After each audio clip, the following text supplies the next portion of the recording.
formulas has always been the biggest headache. हमारी समझ में ही नहीं आता, किसी शेप में तो लेंथ ब्रेथ मल्टीप्लाई, किसी में ब्रेथ हाइट, तो किसी में diagonals.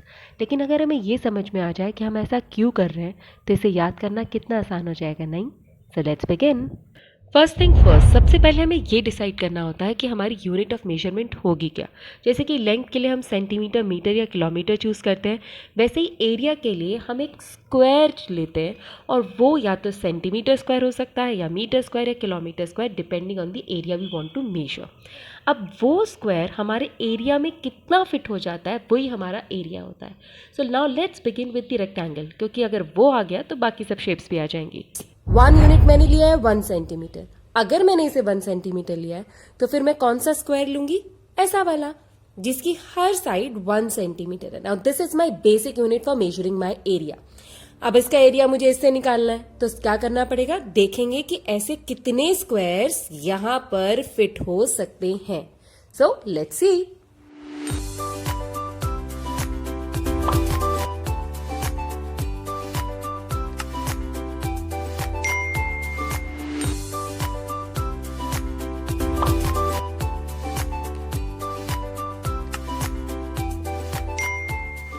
Okay, so did you see how many squares have I pasted here? If you see the first row, there are 10 squares in it. और ये 10 squares की strips कितनी बार repeat हुई है? 1, 2, 3, 4, 5, 6. 6 बार repeat हुई है। तो instead of counting one box at one time, all I'm going to do is simple multiplication because it's repeated addition na. I'm going to say that 10 is coming 6 times. So how many square boxes are there? There are 60. So 10 into 6, that is 60. अरे रुको, 10 और 6 तो इसकी length और breath भी थे। हाँ, तभी तो फॉर्मूला बना है। So remember, the length is going to tell you that how many boxes are going to come there, and the breadth is going to tell you that how many rows are going to get repeated. So instead of doing repeated addition, we just multiply and say 10 will come 6 times. So 10 into 6, and that's how the formula for the area of rectangle comes, which is length into breadth. Now going to squares. Now this is a square whose each side is 10 centimeter. So now if I have to find out how many square unit boxes can I put here, तो इतना तो यार मेरी समझ में आ गया graph चिपका के कि अगर इसकी लेंथ 10 सेंटीमीटर है, this time the unit is centimetre, okay? तो अगर इसकी यूनिट 10 सेंटीमीटर है तो इसमें कितने बॉक्सेस आएंगे? 1 2 3 4 5 6 7 8 9 10 10 boxes will come in this row. और ये ही 10 बॉक्सेस कितनी बार रिपीट होंगे? 1 2 3 4 5 6 7 8 9 10, यानी कि जितनी उसकी ब्रेथ होती है उतने ही टाइम रिपीट होते हैं। So how many boxes are there? So 10 boxes in one row. How many times are they getting repeated? 10 times. So that means there are total 100 square boxes. ठीक है, इतना क्लियर है। अब हम पूछते हैं कि भाई इसका एरिया कितने होने वाला है। हमें पता है एक बॉक्स का एरिया कितना है। एक बॉक्स का एरिया है 1 स्क्वायर यूनिट, और इसमें यूनिट मैंने क्या लिए? सेंटीमीटर। सो 1 square centimetre. So total 100 boxes हैं, तो 100 बॉक्सेस का एरिया कितना है? It is equal to 100 square centimeter. अभी फॉर्मूला टाइम। फॉर्मूला इजी है। रेक्टेंगल का क्या होता है? एरिया अभी डिस्कस किया था। It is equal to length into breadth. अब इसमें जब लेंथ और ब्रेथ दोनों सेम है तो एक ही आदमी के दो नाम क्यों लेने हैं? So let's take it side into side. Alright, that means एक साइड की 10 बॉक्सेस आते हैं और वही 10 बॉक्सेस उतनी ही बार रिपीट होते हैं जितनी हमारी दूसरी साइड होती है। तो इसकी दूसरी साइड भी हमारी 10 सेंटीमीटर ही है। So the formula is 10 into 10. I hope it is clear. Now it's time for parallelogram. Parallelogram क्या होता है? पैरेललोग्राम वो शेप है जिसकी ऑपोजिट साइड्स आपस में इक्वल भी होती हैं और पैरेलल भी। So this side is equal and parallel to this side, and this side is equal and parallel to this side. Wait a minute, वो तो रेक्टेंगल के साथ भी होता है ना? That's because rectangle is also a parallelogram. अगर rectangle भी एक पैरेललोग्राम है और उसके एरिया का फॉर्मूला हम लोगों ने ढूंढ लिया है, तो फिर इसके लिए डबल हार्डवर्क क्यों? कोई डबल हार्डवर्क की जरूरत नहीं है। All we need to do is to look at this parallelogram as a rectangle. So let's do it. This parallelogram is about to change into a rectangle. How? Look, I've cut this extra part from here so that I can get a straight line of a rectangle, and this extra piece I'm going to paste on the other side. And here I get a perfect rectangle. अब इस rectangle का area और जो parallelogram मैंने बनाया था वो obviously उन दोनों का एरिया सेम ही है because it's the same piece of paper I am dealing with. What is the area of this rectangle? That we know. It's length into breadth. But wait, what is its breadth? क्योंकि ये वाली side तो मैंने ही बनाई है after cutting this piece, isn't it? This we call as the height and not the breadth now. So what is the height? Height is the perpendicular distance between two opposite sides of a parallelogram. तो ये हो गई हमारी height और ये हो गई हमारी length. Length कितनी है? मान लो ये वाली साइड है 8, और जो मैंने कट किया वो है 2. मिलके कितना हो गया? मिलके हो गया, ये हो गया 10, right? So the length remains 10. चाहे आप उसको ऐसे रखो या आप इसको ऐसे रखो या आप इसको इधर ले आओ, it's going to remain 8 + 2 10 only. इसको लेंथ की जगह हम बुलाते हैं base. So base is maybe 10 units.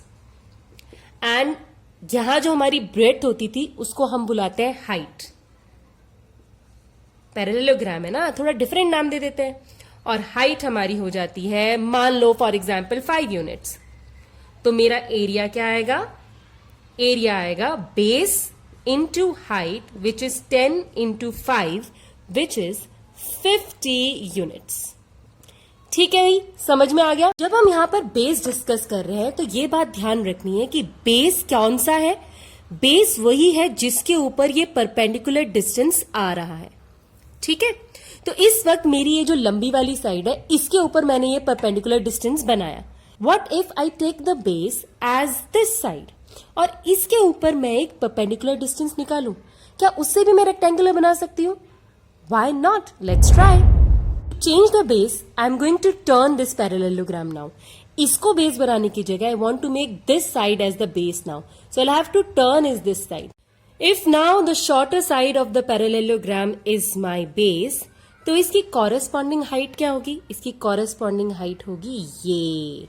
यानी कि मैंने एक यहाँ पे परपेंडिकुलर लाइन बनाई और इसको कट कर दिया. कट करके अगर मैं दूसरी तरफ लगाऊं, so do I get a rectangle? Yes I do get a perfect rectangle here. ठीक है, तो बेस चाहे कोई भी, और बेस की लेंथ तो सेम ही रहने वाली है क्योंकि आप क्या कर रहे हैं, आप बस इसको कट करके उधर लगा रहे हैं. तो हमें याद रखना है that now when if we find the area with a different base, then we have to multiply it with the corresponding height. ठीक है, तो ये है इसकी corresponding height, ये हम याद रखेंगे. ठीक है, corresponding height से मल्टीप्लाई करेंगे और हमको मिल जाएगा एरिया ऑफ पैरेललोग्राम. तो अगर ये आपका बेस है, क्या ये आपका बेस है, तो याद रखिएगा आपको क्या करना है. आपको उसकी कॉरेस्पॉन्डिंग हाइट से उसको करना है मल्टीप्लाई. ठीक है, और अगर ये आपका बेस है तो आपको उसकी कॉरेस्पॉन्डिंग हाइट से उसको मल्टीप्लाई करना है and you get the area of the parallelogram. Easy PG. Now it's time for triangles. Triangles का एरिया समझने के लिए हमने अलग अलग तरह के 3 ट्रायंगल ले लिए. एक एक्यूट एंगल ट्रायंगल, एक राइट एंगल ट्रायंगल और एक ऑब्ट्यूज एंगल ट्रायंगल. क्योंकि ट्रायंगल किसी भी टाइप का हो, एरिया का फॉर्मूला तो सेम ही है ना. अब इनके लिए एक बहुत ही इंटरेस्टिंग बात मैंने ऑब्जर्व की, और वो क्या? वो ये कि जब मैं हर एक ट्रायंगल को एग्जैक्टली सेम ट्रायंगल के साथ जोड़ती हूँ तो एक बहुत ही जानी पहचानी सी शेप मेरे आगे आती है जिसका एरिया निकालना मुझे ऑलरेडी आता है. Do you want to know how? Let's सी.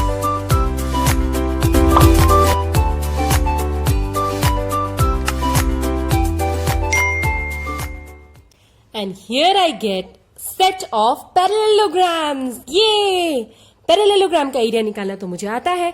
वो होता है base into height, right? And I can see that each parallelogram here is made up of 2 triangles. यानी कि अगर मुझे एक ट्रायंगल का एरिया निकालना है, so that is going to be half of base into height. इस ट्रायंगल का एरिया निकालना है तो भी half into base into height, और अगर इस ट्रायंगल का एरिया निकालना है तो भी half into base into height. ये होगा मेरा बेस और हाइट होगी the perpendicular distance. Same with this triangle and the same with this triangle. अब ये कैसे हम लोग हाइट डिसाइड करते हैं? For that there is a detailed video that I made earlier on area of triangles. Please यार description box से link ले लो और देख लो। It's easy peasy. Let's go to next shape. अब बारी है रोम्बस की। हमें पता है रोम्बस क्या होता है, जिसकी सारी साइड्स बराबर होती हैं, ऑपोजिट साइड्स पैरेलल होती हैं। But wait, isn't it a parallelogram? Of course it's a parallelogram. So like every other parallelogram, इसका एरिया निकालना भी सिंपल है। What is its area? Its area is base into height. tada! But क्योंकि ये एक बहुत ही स्पेशल पैरेललोग्राम है, इसीलिए दिस इज जस्ट मेथड 1। इसका एरिया निकालने का एक और तरीका है। Let's get to that method. Second method समझने के लिए रोम्बस की ये प्रॉपर्टी समझना जरूरी है कि रोम्बस के जो दोनों डायगोनल होते हैं वो स्क्वायर की तरह आपस में इक्वल तो नहीं होते, लेकिन एक दूसरे पर परपेंडिकुलर जरूर होते हैं और साथ में एक दूसरे को बाइसेक्ट भी करते हैं। That means this intersecting point is actually dividing this diagonal in 2 equal parts. ये वाला पार्ट इसके बराबर है, ठीक है, और इस वाले डायगोनल का ऊपर वाला हिस्सा नीचे वाले हिस्से के बराबर है। ये बात अगर याद रह गई तो बस कोई प्रॉब्लम ही नहीं है। Now I am going to take my rhombus and look at it as 2 triangles. Now I've divided this rhombus in 2 triangles. Triangle number 1 and triangle number 2. I know how to find their area, हाँ? इस वाले triangle का area होगा half into base into height. ये रही इसकी height, okay. और इस वाले ट्रायंगल का एरिया भी होगा half into base into height. ये इसकी हाइट है। अब अगर मैं इन दोनों को जोड़ दूं तो मुझे इन दोनों को भी जोड़ना पड़ेगा, प्लस करना पड़ेगा। अगर मैंने इनको प्लस किया तो आई कैन सी कि इन दोनों में दोनों की हाइट तो डिफरेंट हो सकती है। This can be different to this, okay. So let me write this as h1, let me write this as h2। लेकिन जो बेस है वो तो सेम ही है, क्योंकि मैंने ये एक ही चीज को कट किया है। We can see that this is same. So दोनों में हाफ और बेस जो है वो सेम है। So let me take this as common. Half into base is common. अंदर क्या बचा? यहां पे बचा h1 और इस टर्म के साथ बचा h2।